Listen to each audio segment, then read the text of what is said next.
Hello, meron tayo dito. Ayan, subukan natin to kung ano mangyayari sa atin pag maubos natin lahat to. Maliliit po siya kaya akala niya madami, pero ayan oh, maliliit po siya. Madaling sabi, maliliit din ang laman nito. At meron tayo ditong kalamansi, pero konti lang kalamansi kaya nilagyan ko ng suka, konting asin, tapos sili, paminta.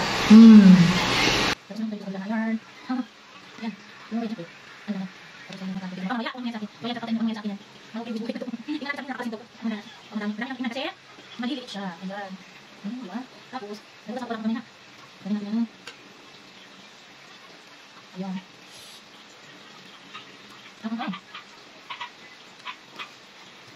Yung madagdag na makalimutan na kami ng kapitulay.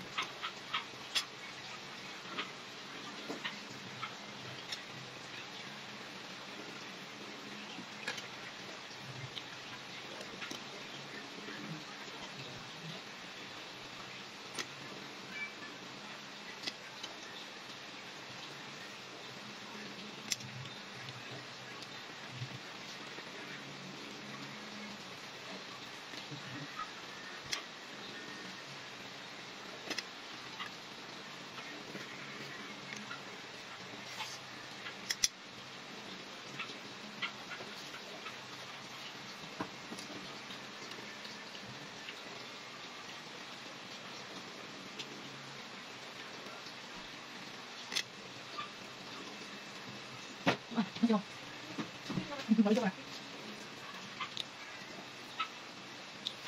Balik ka na lang.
Ito hindi lang yung mark.